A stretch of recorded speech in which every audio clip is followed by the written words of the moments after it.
प्रभु यीशु मसीह विच प्यारे भैणों तो भरावो सारियां नूं जय यीशु दी। पवित्र मां अपने तलीम दे राही सानू सिखाउंदी है, सानू यह पढ़ाउंदी है कि कलीसिया एक है, कलीसिया पाक है, कलीसिया आम है या कैथोलिक है, अते वो कलीसिया रसूली है। आओ असीं घट्टो घट एक दे बारे असीं सोचांगे जिथे सानू दस्या गया पढ़ाया गया कि कलीसिया पाक है। इस तो असीं की समझना चाहिए? कलीसिया पाक इसलिए नहीं क्योंकि कलीसिया दे जो सदस्य जिस विच मैं ते तुसी दोवें शामिल हाँ, असीं सारे दे सारे पाक है। पर कलीसिया इसलिए पाक है क्योंकि प्रभु यीशु मसीह जो खुदा दा पुत्र है वो आप उस कलीसिया नू बनाए, उस कलीसिया नू उसारिया अते उस कलीसिया नू होंद विच ले आए। हालेलुया। इसदा मतलब है जो कलीसिया जो होंद है, जो नी है, वो जो मौजूदगी है, वो जो मकसद है, सब कुछ पाक है। अते वो पाक मां कलीसिया अपने सारिया बच्चियां नू आपदे सदस्य नू मैनू अते तुहानू कहती रहती है, बुलाउंदी रहती है, आओ पाक बनो, हो सके तो संत बनो।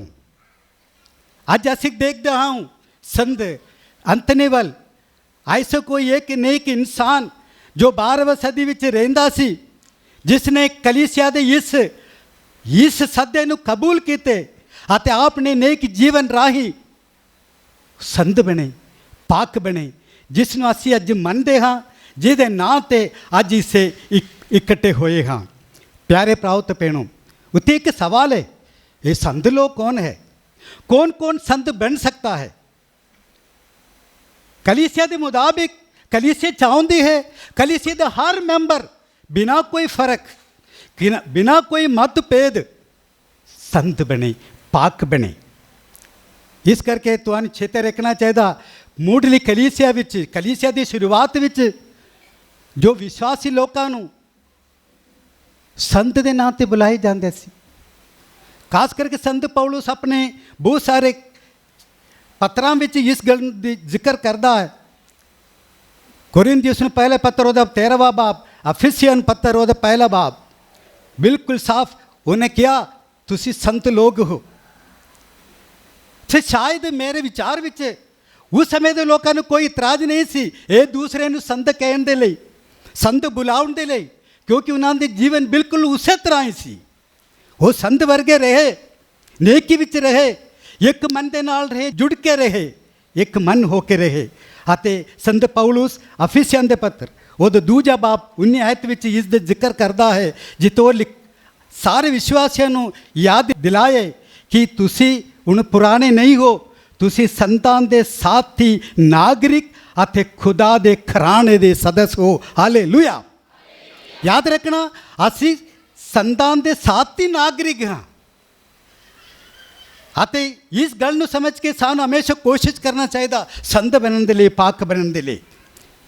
प्यारे भराओ ते भैणों, जिस तरह पुराने कलीसिया विच होया सी, जेकर इस मौजूदा समय विच तुहानू मैं कहा संसारपुर दियां सारे संतो या असी एक दूसरे ने किया संतो संतो, शायद ये बड़ी मुश्किल होगी, ये कठिन होगी। क्योंकि 2000 साल के बाद इस नवी सदी विच साढ़े रवैया, साढ़े जो सोच, साढ़े जो ईमान, साढ़े जो जीवन शैली, साढ़े जो वर्ताव, साढ़े जो बोल चाल, सब कुछ बदल चुका है। हुण सानू सोचने की लोड़ है, मैं सचमुच पवित्र हाँ या संत हाँ। इसलिए प्यारे भराओ ते भैणों, इसका कारण की है, असी जो पहले जो कलीसिया के जो अनुभव सी, जो खुदा दे जो अनुभव, जो कम्युनिटी का जो अनुभव, यानी कि जो समूह की जो अनुभव, वो खो बैठे हाँ। असी उहदे तो बहुत बहुत दूर चले गए हाँ। पर याद रखना सानू अपना हौसला छड्डण दी कोई लोड़ नहीं। आज सानू निराशवादी होने की कोई लोड़ नहीं। सानू सिर्फ बाइबल वाल ध्यान देना चाहिए। ਅਤੇ ਖਾਸ ਕਰਕੇ ਸੰਤ ਪੌਲੁਸ ਦੇ ਵੱਲ, ਜਿੱਥੇ ਉਸਨੇ ਕੋਲੋਸੀਆਂ ਨੂੰ ਉਹਦਾ ਪਹਿਲਾ ਬਾਬ 12ਵੇਂ ਅਧਿਆਇ ਵਿੱਚ ਇਹ ਦੱਸਿਆ ਗਿਆ। ਸਾਨੂੰ ਯਾਦ ਦਿਲਾਉਂਦਾ ਹੈ, ਯਾਦ ਰੱਖਣਾ, ਅਸੀਂ ਸਾਰੇ ਵਿਸ਼ਵਾਸੀ ਹੋ ਕੇ ਸੰਤਾਂ ਦੇ ਵਿਰਾਸਤ ਵਿੱਚ ਸਾਂਝੇਦਾਰ ਹੋ ਚੁੱਕੇ ਹਾਂ। ਹਾਲੇਲੂਇਆ। ਯਾਦ ਰੱਖਣਾ, ਜਦੋਂ ਅਸੀਂ ਤੇ ਬੈਠੇ ਹਾਂ, ਸੰਤ ਐਂਥਨੀ ਪਾਦੂਆ ਦੇ ਉਸ ਸੰਤ ਐਂਥਨੀ ਦੇ ਵਿਰਾਸਤ ਵਿੱਚ ਹਿੱਸੇਦਾਰ ਹੋ ਚੁੱਕੇ ਹਾਂ। ਅਸੀਂ ਉਹਦੇ ਨਾਮ ਵਿੱਚ ਇਕੱਠੇ ਹੋਏ ਹਾਂ। ਪਿਆਰੇ ਭਰਾਓ ਤੇ ਭੈਣੋ, ਜਦੋਂ ਅਸੀਂ ਤੇ ਬੈਠੇ ਹਾਂ, ਉਸ ਸੰਤ ਨੂੰ ਯਾਦ ਕਰਦੇ ਹਾਂ। ਇਸ ਗੱਲ ਦੇ ਬਿਨਾਂ ਇੱਥੋਂ ਨਹੀਂ ਜਾਣਾ। ਤੁਹਾਨੂੰ ਅਤੇ ਮੈਨੂੰ, ਕਲੀਸਿਆ ਦੇ ਹਰ ਇੱਕ ਸਦस्य ਨੂੰ, ਮੈਂਬਰ ਨੂੰ ਪਾਕ ਹੋਣ ਦਾ, ਇੱਕ ਸੰਤ ਹੋਣ ਦਾ ਮੌਕਾ ਕਲੀਸਿਆ ਪ੍ਰਦਾਨ ਕਰਦੀ ਹੈ। ਪਿਆਰੇ ਭਰਾਓ ਤੇ ਭੈਣੋ, ਇਹ ਸੰਤ ਲੋਕ ਕਿਸ ਤਰ੍ਹਾਂ ਅਜੀਬ ਸਾ ਲੋਕ ਸਨ। ਸ਼ਾਇਦ ਤੁਸੀਂ ਵੀ ਮਦਰ ਟੈਰੇਸਾ ਨੂੰ ਦੇਖੇ ਹੋਣੇ, ਸੰਤ ਜੌਨ ਪੌਲ ਦੂਸਰੇ ਨੂੰ ਦੇਖੇ ਹੋਣੇ, ਜਿਹੜੇ ਲੋਕ ਸਾਡੇ ਨਾਲ ਰਹਿ ਕੇ ਗਏ ਅਤੇ ਉਹ ਹੁਣ ਸੰਤ ਹੈ। ਯਾਦ ਰੱਖਣਾ, ਉਹ ਵੀ ਸਾਡੇ ਵਰਗਾ ਬਹੁਤ ਆਮ ਇਨਸਾਨ ਸਨ, ਪਰ ਉਹਨਾਂ ਨੇ ਕੀ ਕੀਤਾ? ਆਪਣੀ ਨੇਕ ਜ਼ਿੰਦਗੀ ਰਾਹੀਂ, ਆਪਣੇ ਬਹੁਤ ਨੇਕ ਕੰਮਾਂ ਦੇ ਰਾਹੀਂ ਉਹਨਾਂ ਨੇ ਆਪਣਾ ਛਾਪ ਇਹ ਦੁਨੀਆ ਵਿੱਚ ਛੱਡ ਕੇ ਗਏ, ਤਾਂ ਕਿ ਉਹ ਬਾਕੀ ਲੋਕ ਵੀ ਉਹਨਾਂ ਨੂੰ ਦੇਖੇ, ਉਹਨਾਂ ਤੋਂ ਕੁਝ ਸਿੱਖੇ। ਹੁਣ ਇੱਥੇ ਇੱਕ ਸਵਾਲ ਹੈ ਕਿ ਇੱਕ ਆਮ ਇਨਸਾਨ ਜਿਵੇਂ ਅਸੀਂ ਹਾਂ, ਸਾਡੇ ਵਿੱਚ ਕਿੰਨੇ ਲੋਕ ਸੰਤ ਬਣ ਸਕਦਾ? ਇਹ ਕਿਸ ਤਰ੍ਹਾਂ ਸੰਭਵ ਹੈ? ਜੇਕਰ ਅਸੀਂ ਸੋਚੀਏ, ਬਾਈਬਲ ਦੇ ਮੁਤਾਬਿਕ 3 ਗੱਲਾਂ ਦੀ ਲੋੜ ਹੈ ਜੇਕਰ ਤੁਸੀਂ ਇੱਕ ਸੰਤ ਬਣਨਾ ਹੈ। ਸਭ ਤੋਂ ਪਹਿਲਾ ਕੀ ਹੈ? ਰੂਪਾਕ ਦੀ ਅਗਵਾਈ ਹੇਠ ਚੱਲਣਾ। ਹਾਲੇਲੂਇਆ। ਰੂਪਾਕ ਦੀ ਅਗਵਾਈ ਹੇਠ ਚੱਲਣਾ। ਦੂਸਰਾ ਹੈ ਅੰਜੀਲਾਂ ਦੇ ਅਸੂਲਾਂ ਦੇ ਅਨੁਸਾਰ ਜੀਵਨ ਬਿਤਾਉਣਾ। ਅਤੇ ਤੀਸਰਾ ਹੈ ਖੁਦਾ ਉੱਤੇ ਨਿਰਭਰ ਹੋ ਕੇ ਜੀਵਨ ਗੁਜ਼ਾਰਨਾ। ਅੰਜੀਲ ਦੇ ਅਨੁਸਾਰ, ਪਵਿੱਤਰ ਆਤਮਾ ਦੀ ਅਗਵਾਈ ਹੇਠ ਅਤੇ ਖੁਦਾ ਤੇ ਨਿਰਭਰ। ਜੇਕਰ ਕੋਈ ਇਨਸਾਨ ਇਹ ਕਰੇ, ਕੋਈ ਸ਼ੱਕ ਨਹੀਂ, ਉਹ ਇਨਸਾਨ ਮੁਬਾਰਕ ਹੈ, ਉਹ ਨੇਕ ਹੈ, ਉਹ ਸੰਤ ਹੈ। ਸ਼ਾਇਦ ਸੰਤ ਪੌਲੁਸ ਨੇ ਇਹ ਗੱਲਾਂ ਪੁਰਾਣੇ ਕਲੀਸਿਆ ਵਿੱਚ ਜਾਂ ਮੁੱਢਲੀ ਕਲੀਸਿਆ ਵਿੱਚ ਦੇਖਿਆ ਸੀ, ਇਸ ਕਰਕੇ ਉਸਨੇ ਆਪਣੇ ਵਿਸ਼ਵਾਸੀਆਂ ਨੂੰ ਕਿਹਾ, ਤੁਸੀਂ ਸੰਤ ਹੋ। ਉਹਨੇ ਸੰਤ ਦੇ ਨਾਮ ਨਾਲ ਪੁਕਾਰਿਆ। ਪਿਆਰੇ ਭਰਾਓ ਤੇ ਭੈਣੋ, ਇਸ ਲਈ ਇਹ ਬਾਈਬਲ ਸਾਨੂੰ ਸਿਖਾਉਂਦੀ ਹੈ ਕਿ ਸੰਤਾਂ ਦੀ ਜੋ ਸੰਗਤ ਜਾਂ ਪਾਕ ਲੋਕਾਂ ਦੀ ਸ਼ਰਾਕਤ ਇੱਕ ਸੱਚਾਈ ਹੈ। ਪ੍ਰਕਾਸ਼ ਦੀ ਪੋਥੀ ਉਹਦੇ 7ਵਾਂ ਬਾਪ ਪੜ੍ਹੋ, ਉੱਥੇ ਤੁਹਾਨੂੰ ਉਹ ਸੰਤਾਂ ਦੀ ਜੋ ਸ਼ਰਾਕਤ ਹੈ, ਨੇਕ ਲੋਕਾਂ ਦੇ ਜੋ ਇਕੱਠ ਹੈ, ਉਹਦੇ ਝਲਕ ਤੁਹਾਨੂੰ ਨਜ਼ਰ ਆਵੇਗੀ। ਕਿਸ ਤਰ੍ਹਾਂ ਖੁਦਾ ਨੇ ਆਪਣੇ ਨੇਕ ਲੋਕਾਂ ਨੂੰ ਇਕੱਠੇ ਕੀਤੇ ਅਤੇ ਉੱਤੇ ਬੜੀ ਗਿਣਤੀ ਵਿੱਚ ਲੋਕ ਆਏ, ਨੇਕ ਲੋਕ ਇਕੱਠੇ ਹੋ ਗਏ। ਉਹਦੇ ਲਿਖਿਆ ਹੈ ਇੱਕ ਪੀੜ ਨਜ਼ਰ ਆਏ ਜਿਹਨੂੰ ਖੁਦਾ ਨੇ ਆਪਣੇ ਨਾਲ ਰਹਿਣ ਦੇ ਲਈ ਸੱਦਾ ਦਿੱਤੇ। ਹਾਲੇਲੂਇਆ। ਇਹ ਇੱਕ ਸੱਚਾਈ ਹੈ, ਇਹਦੇ ਵਿੱਚ ਕੋਈ ਸ਼ੱਕ ਨਹੀਂ। ਕਲੀਸਿਆ ਵਿੱਚ ਸੰਤ ਲੋਕ ਹਨ, ਪਾਪੀ ਲੋਕ ਵੀ ਹੈ। ਪਾਪੀ ਲੋਕ ਹੋਣ ਦਾ ਕਰਕੇ ਅਸੀਂ ਇਹ ਨਹੀਂ ਕਹਿ ਸਕਦੇ ਕਲੀਸਿਆ ਵਿੱਚ ਕੋਈ ਸੰਤ ਲੋਕ ਨਹੀਂ, ਕਿਉਂਕਿ ਕਲੀਸਿਆ ਇਸ ਹਰ ਇੱਕ ਨੂੰ ਕਹਿੰਦੀ ਹੈ ਤੁਹਾਡਾ ਬੁਲਾਹਟ ਇਹ ਹੈ, ਸੰਤ ਬਣੋ, ਪਾਕ ਬਣੋ। ਅਤੇ ਅਸੀਂ ਇਸ ਸੰਤਾਂ ਦੀ ਸ਼ਰਾਕਤ ਦੇ ਬਾਰੇ ਰਸੂਲਾਂ ਦੇ ਕਲਮੇ ਵਿੱਚ ਦੁਹਰਾਉਂਦੇ ਹਾਂ, ਘੋਸ਼ਣਾ ਕਰਦੇ ਹਾਂ ਅਤੇ ਉਸ ਤੋਂ ਪ੍ਰੇਰਣਾ ਪਾਉਂਦੇ ਹਾਂ। ਪਿਆਰੇ ਭਰਾਓ ਤੇ ਭੈਣੋ, ਹੁਣ ਅਸੀਂ ਦੇਖਾਂਗੇ ਸੰਤ ਕਿਸ ਤਰ੍ਹਾਂ ਬਣਨਾ। ਇਹ ਕੋਈ ਸੰਭਵ ਹੈ? ਆਮ ਇਨਸਾਨ ਕਿਸ ਤਰ੍ਹਾਂ ਕਰ ਸਕਦਾ ਹੈ? ਸਾਨੂੰ ਮਾਲੂਮ ਹੈ ਕੋਈ ਇਨਸਾਨ ਆਪਣੇ ਤਾਕਤ ਨਾਲ, ਆਪਣੇ ਖੂਬੀਆਂ ਨਾਲ, ਆਪਣੇ ਭਰੋਸੇ ਦੇ ਨਾਲ ਸੰਤ ਬਣ ਨਹੀਂ ਸਕਦਾ।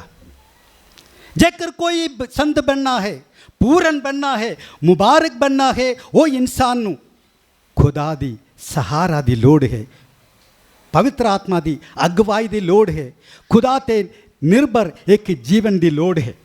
ਪਿਆਰੇ ਭਰਾਓ ਤੇ ਭੈਣੋ, ਕਲੀਸਿਆ ਇਹਨੂੰ ਮੰਨਦੀ ਹੈ। ਜਦੋਂ ਕੋਈ ਇਨਸਾਨ, ਕੋਈ ਨੇਕ ਲੋਕ ਇਸ ਤਰ੍ਹਾਂ ਇਹ ਦੁਨੀਆ ਵਿੱਚ ਰਹਿੰਦੇ ਹੋਏ ਆਪਣੀ ਜ਼ਿੰਦਗੀ ਗੁਜ਼ਾਰ ਕੇ ਚਲੇ ਜਾਂਦੇ, ਮਰ ਜਾਂਦੇ, ਸੁਰਗਵਾਸ ਹੋ ਜਾਂਦੇ, ਕਲੀਸਿਆ ਕਹਿੰਦੀ ਹੈ ਦੇਖੋ ਇੱਕ ਸੰਤ। ਅੱਜ ਕਲੀਸਿਆ ਸਾਨੂੰ ਕਹਿੰਦੀ ਹੈ ਦੇਖੋ ਪਾਦੂਆ ਦੇ ਸੰਤ ਐਂਥੋਨੀ।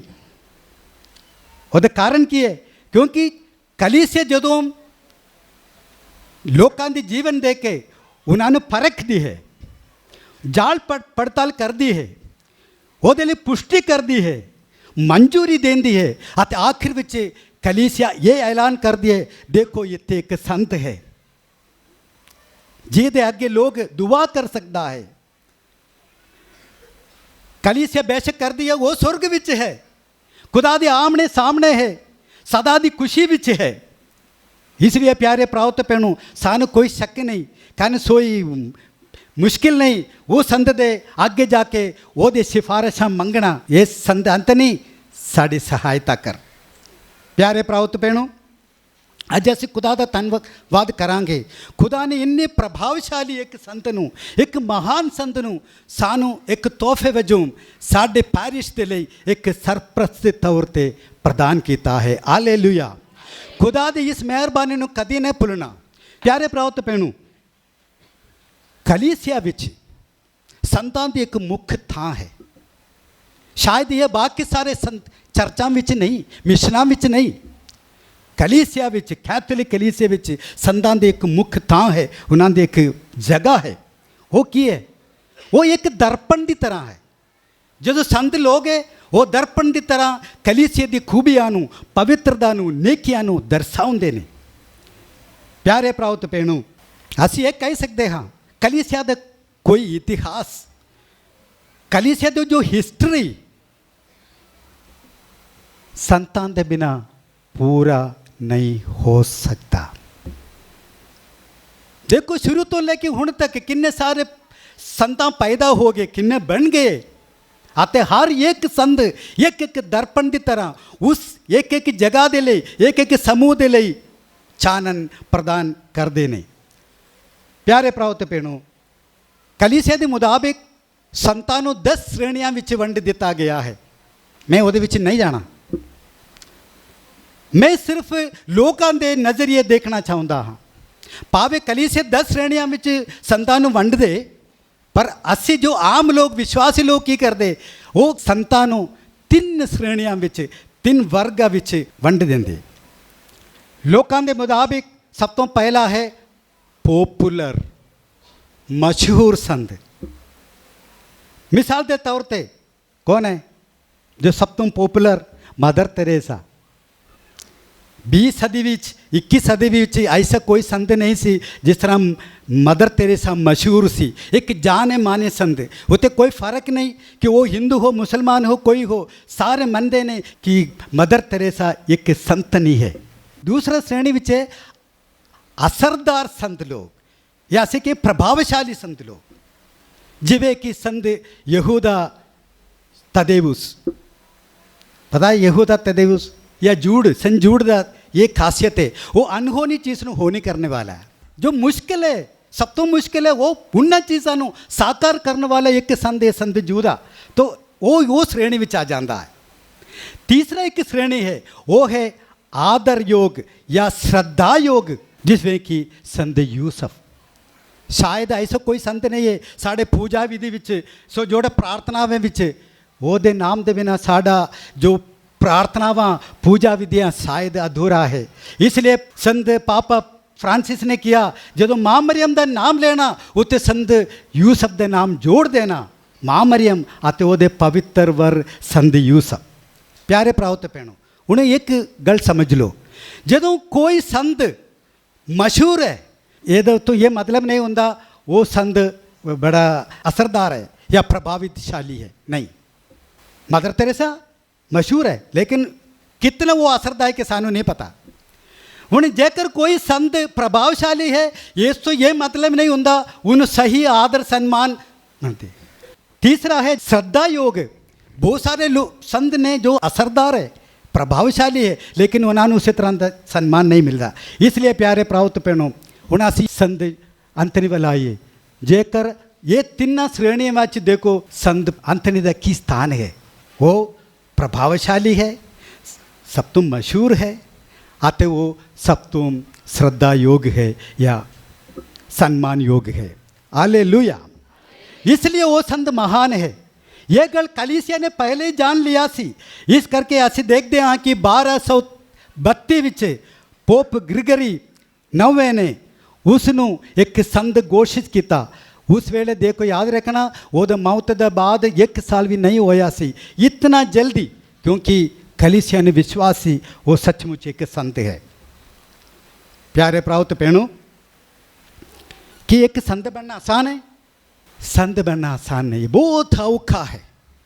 जड़ा रास्ता संतां ने अपनाए वो कंडियाली रास्ता है, वो दुख मुसीबत का रास्ता है, दुखदाई रास्ता सी, इस करके वो संत बने। देखो अंग्रेजी भाषा विच एक कहावत है, कहावत इस प्रकार है, मैन प्रपोसेस बट गॉड डिस्पोसेस।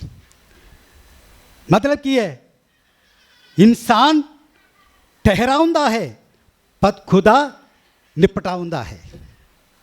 आते ये कहावत कितों आया? ये बाइबल तो प्रेरित है, क्योंकि कहावतां दी किताब वो 16वां बाब 9 विच असीं पढ़दे हाँ, इंज लिखिया है, आत्मी दा मन ओदा राह ठहराउंदा है पर खुदा ओदी पैरां दी अगवाई करदा है। ये हो सकता है असीं बड़े बड़े योजना बनाउंदे पर खुदा सानू और ले राह वल ले जांदे। शायद अंतनी दी जिंदगी विच ये कहावत बिल्कुल सही हो गया, बिल्कुल पूरी तरह। जेकर असीं ओहदे जीवन नूं पढ़े, ओहदे बचपन तो लेके मौत तक देखे, असीं देखते हाँ कि ओहदी जिंदगी विच 9 मौके हन जिहदे विच असीं देखते हाँ कि एंथनी ने कुछ योजना अपने लिए बनाए, लेकिन खुदा ने उसने बोला तुहाडे योजना सही नहीं, मेरे अगवाई हेठ चलो, अते उस तरह उसनूं एक महान संत बनाया। असीं देखांगे सब तो पहला वो कित्थे पैदा होए सी? एक बड़ी अमीर परिवार विच पैदा हो गया सी। पर जदों कोई अमीर परिवार विच पैदा होंदे वो बच्चे दा की सोच है, मैं और अमीर बनना, पर खुदा ने आंदनी ने बोला तू अमीर नहीं बनना, तू गरीब बनना। आते उसने फ्रांसिस्कन जिंदगी नूं जमात विच दाखिल होए आते फ्रांसिस्कन जिंदगी दी जो गरीबी नूं अपनाए। असीं कह सकते हाँ अमीर तो गरीब बन गया, खुदा दी योजना। अगला है कि वो कित्थे पैदा हो गया सी? लिस्बन विच पैदा हो गया सी, पुर्तगाल विच पैदा हो गया, पर उहदा मौत कित्थे हो गया? वो एक इटालियन होके पादुआ विच मर गई। अगली गल असीं देखते हैं कि जदों उन्हें बपतिस्मा दिता गया, ਉਹਦੇ नाम से फर्नांडो, पर ਉਹਦੇ नाम ਦੇ ਨਾਲ ਉਹਨੂੰ कोई फ़ायदा नहीं हो गया। तो ਉਹਦੇ नाम से फर्नांडो, लेकिन जदों वो मर गया ਉਹਦੇ नाम की सी? पादुआ दे संत एंथनी। लिस्बन दा या पुर्तगाल दा फर्नांडो नहीं सी, ਉਹਦਾ नाम पूरी तरह खुदा ने बदल दिता, बोला तू पादुआ दे एंथनी बनो। अगले असीं देखते हाँ कि उसने शुरुआत विच खुदा दे पैरवी करन दे कित्थे गए?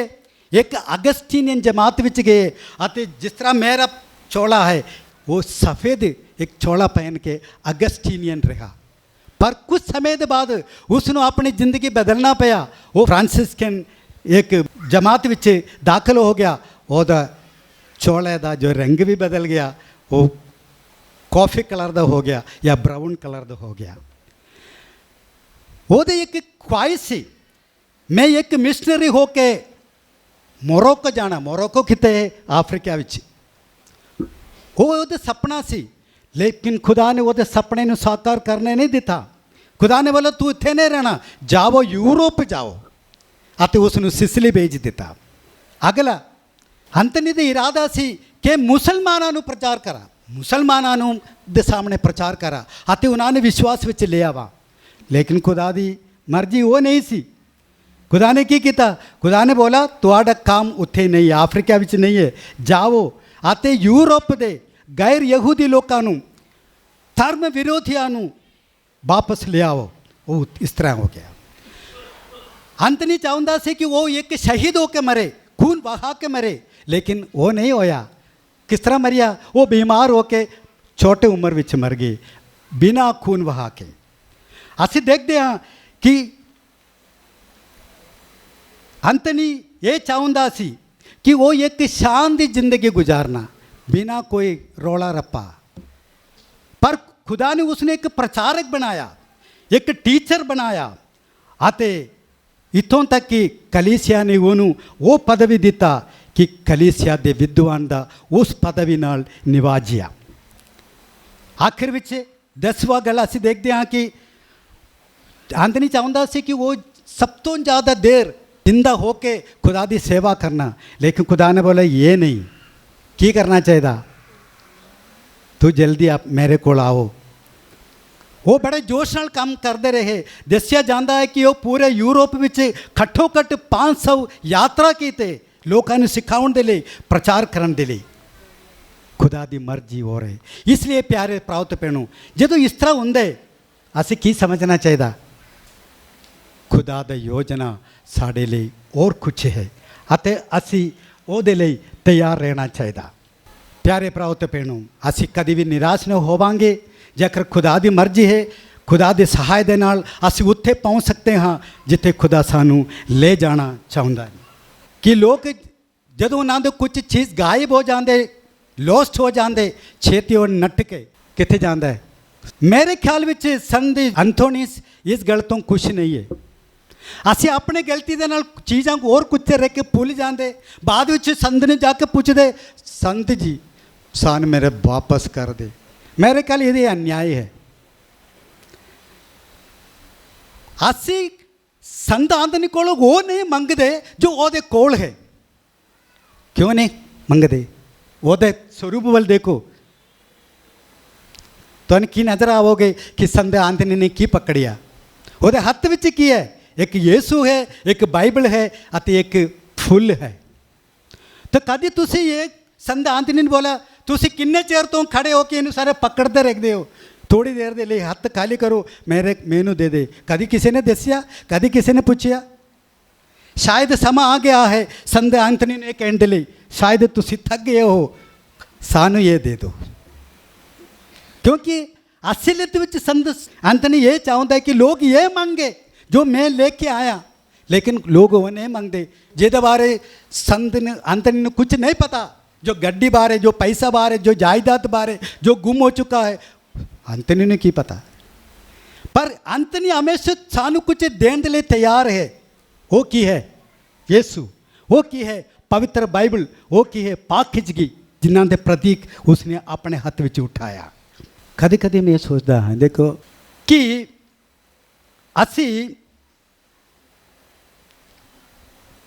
ये संत के जरिए कितना खुदा दे नेड़े पहुँचे हाँ, कि साढ़े जिंदगी में कोई फर्क आया, कि असी बेहतर विश्वासी हाँ, नेक कैथोलिक लोग, असी अपने विश्वास विच और भी मजबूत हो चुके हैं। जेकर है तो ठीक है, जेकर नहीं तो प्यारे प्रावत भैनों हुण समा आ गया है ये सोचने के लिए कि असी कितने नेड़े हाँ, या संत आंदनी साढ़े जिंदगी में कितने नेड़े है या कितने दूर है। मैंने कभी कभी ये महसूस होता कि कभी कभी जो संत लोग हैं ना, जो सरप्रस्त होकर हर चर्च में बैठते या पैरिश में बैठते, वो कभी कभी पैरिश में दूर चले जाते। नहीं तो ये हो सकता है कि लोग उससे कोलों दूर हो चले जाते। मिसाल के तौर पर मैं जो गल दसना चाहते ये प्राइवेट है, पर मैं तुहाड़े नाल साझा कर रहा। मैंने सोचा कि यह ऐसे एक वधिया मौका है तुहानू दसन दे लई। हुण देखो ये पैरिश होंद विच आ गए 1984 विच मेरे ख्याल, तो हुण तक कितने समय हो गया? 24 साल हो गया। तो मैं देख रहा सी ये 24 साल के अंदर इस पैरिश विच किन्ने बच्चियां नू आंदनी दे नाम ते बपतिस्मा दिते। दसो जेकर अंथनियां इत्ते बैठे हो अपने हथ उठाओ, कितने अंथनियां हैं ये संसारपुर विच। जेकर तुसी वो रजिस्टर देखोगे तो हमें पता चलता कि उस समय तो लोग कि पूरे 24 साल के अंदर 1450 बपतिस्मा होए। अते उन्हां विचों कितने बच्चियां नू आंदनी दे नाम दिते? सिर्फ 24 बच्चियां नू दिते, यानी कि पूरे 24 साल विच 24 बच्चियां नू दिते। पर उन्हां 24 बच्चों विचों 23 मुंडे है, एक कुड़ी है एंथोनियो। वो कितने दी है? ये तेदी नहीं है, वो तो बम्मेवाल दी है। वो पूरे 24 साल दे विच 6 साल कभी किसी नू आंदनी का नाम ही नहीं दिते, बपतिस्मा हो गया। हुण एक और गल, उन्हां 23 लोकां विच ਸਿਰਫ 15 ਲੋਕ ਸੰਸਾਰਪੁਰ ਦੇ ਹੈ ਅਤੇ ਹੁਣ ਮੇਰੇ ਖਿਆਲ ਵਿੱਚ ਉਹ 15 ਇੱਥੇ ਨਹੀਂ ਹੋਣਾ, ਕੁਝ ਹੋਣਾ ਇੰਗਲੈਂਡ ਵਿੱਚ ਜਾਂ ਕੈਨੇਡਾ ਵਿੱਚ। तो ये हो सकता है ਅਸੀਂ ਸੰਦ ਤੋਂ ਬਹੁਤ ਦੂਰ ਜਾ ਰਹੇ ਹਾਂ। ਜੇਕਰ ਤੁਸੀਂ ਚਾਹੁੰਦੇ ਹੋ ਕਿ ਇਹ ਸੰਦ ਤੁਹਾਡੇ ਨਾਲ ਰਹਿਣ ਅਤੇ ਤੁਹਾਡੇ ਜੀਵਨ ਵਿੱਚ ਪ੍ਰਭਾਵ ਪਾਵਣ, ਉਸ ਸੰਦ ਨੂੰ ਯਾਦ ਰੱਖਣਾ ਦੀ ਲੋੜ ਹੈ। ਸ਼ਾਇਦ ਉਸ ਸੰਦ ਨੂੰ ਯਾਦ ਰੱਖਣ ਦੇ ਲਈ ਆਪਣੇ ਪਰਿਵਾਰ ਵਿੱਚ ਬੱਚਿਆਂ ਨੂੰ ਵੀ ਸੰਤਾਂ ਦੇ ਨਾਮ ਦੇਣ ਦੀ ਲੋੜ ਹੈ। ਮੈਂ ਇਹ ਸੋਚ ਸਮਾਪਤ ਕਰਨੇ ਜਾ ਰਹਾ। ਮੈਂ ਉਹਦੀ ਜ਼ਿੰਦਗੀ ਵਿੱਚੋਂ ਇੱਕ ਮਿਸਾਲ ਲੈ ਕੇ, ਇੱਕ ਅਦਭੁਤ ਕੰਮ ਲੈ ਕੇ ਮੈਂ ਸਮਾਪਤ ਕਰਾਂਗਾ। ਮੈਂ ਕਦੇ ਕਦੇ ਸੋਚਦਾ ਹਾਂ ਕਿ ਇਹ ਜੋ ਅੱਜ ਕੱਲ੍ਹ ਦੀ ਦੁਨੀਆ ਹੈ ਉਹ ਸਾਰੇ ਚਮਤਕਾਰਾਂ ਪਿੱਛੇ ਭੱਜਦੇ ਫਿਰਦੇ, ਸਾਰੇ ਲੋਕ ਚਮਤਕਾਰ ਦੇਖਣਾ ਚਾਹੁੰਦੇ, ਅਦਭੁਤ ਕੰਮ ਦੇਖਣਾ ਚਾਹੁੰਦੇ ਹੈ। ਤਾਂ ਜੇਕਰ ਤੁਸੀਂ ਚਮਤਕਾਰ ਦੇਖਣਾ ਹੈ, ਕਿਉਂ ਇੱਥੇ ਉੱਤੇ ਕਿਉਂ ਭੱਜਣਾ? ਸੰਤਾਂ ਦੀ ਜੀਵਨੀ ਪੜ੍ਹੋ, ਤੁਹਾਡੇ ਸਰ ਪਰ ਸੰਤ ਆਂਦਨੀ ਦੇ ਜੀਵਨੀ ਪੜ੍ਹੋ, ਪਤਾ ਚਲੇਗਾ ਉਹ ਕਿਤਨੇ ਚਮਤਕਾਰਾਂ ਕੀਤੇ। ਅਤੇ ਕੁਝ ਚਮਤਕਾਰਾਂ ਸੰਤ ਆਂਦਨੀ ਨੇ ਇਸੇ ਤਰ੍ਹਾਂ ਕੀਤੇ, ਉਸ ਸਮੇਂ ਦੇ ਲੋਕਾਂ ਦੇ ਲਈ ਨਹੀਂ ਬਲਕਿ ਸਾਡੇ ਲਈ ਕੀਤੇ। ਉਹ ਜੋ ਚਮਤਕਾਰ ਦੇ ਬਾਰੇ ਦੱਸਣਾ ਅਤੇ ਸਮਾਪਤ ਕਰਨਾ ਮੈਂ ਚਾਹੁੰਦਾ ਹਾਂ। ਇੱਕ ਵਾਰ ਇੱਦਾਂ ਹੋ ਗਿਆ ਕਿ ਉਹ ਬਚਪਨ ਵਿੱਚ ਸੀ ਅਤੇ ਉਹ ਬਾਹਰ ਇਸ ਤਰ੍ਹਾਂ ਘੁੰਮਦਾ ਸੀ।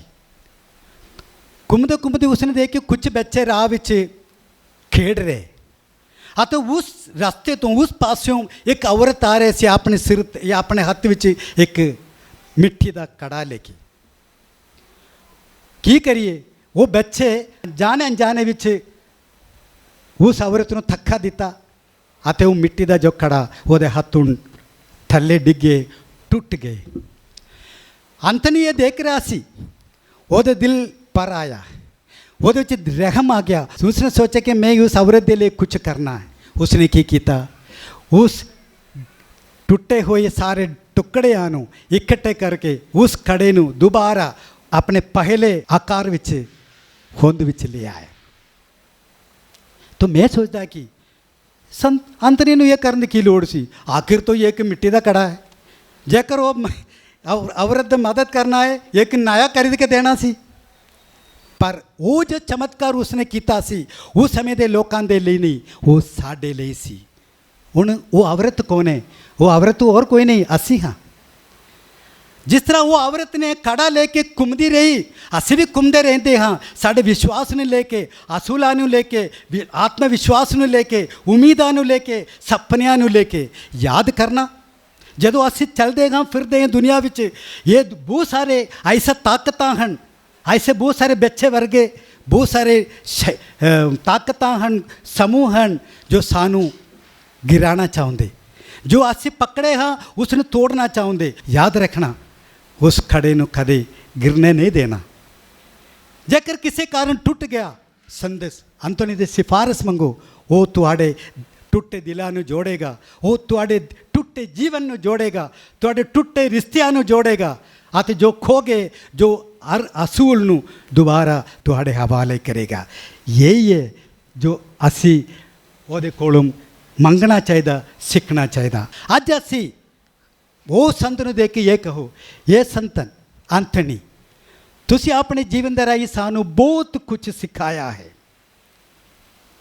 ਸਿਰਫ ਇਹ ਕਹਿਣਾ, ਇਹ ਸੰਤ ਅੰਤਨੀ ਸਾਨੂੰ ਇੱਕ ਨੇਕ ਵਿਸ਼ਵਾਸ ਬਣਨ ਲਈ, ਇੱਕ ਬਿਹਤਰ ਇਨਸਾਨ ਬਣਨ ਦੇ ਲਈ ਮਦਦ ਕਰਨਾ। ਸ਼ਾਇਦ ਸੰਤ ਅੰਤਨੀ ਦਾ ਵੀ ਖੁਆਇਸ਼ ਇਹੀ ਹੈ, ਉਹ ਸਾਡੇ ਵੱਲੋਂ ਇਹੀ ਚਾਹੁੰਦਾ ਹੈ ਅਤੇ ਅਸੀਂ ਬਣ ਕੇ ਦਿਖਾਵਾਂਗੇ ਇਸ ਸੰਤ ਨੂੰ। ਖੁਦਾ ਤੁਹਾਨੂੰ ਸਾਰਿਆਂ ਨੂੰ ਬਰਕਤ ਦੇਵੇ, ਬਾਪ ਅਤੇ ਬੇਟੇ ਅਤੇ ਰੂਹ ਪਾਕ ਦੇ ਨਾਮ ਉੱਤੇ ਆਮੀਨ।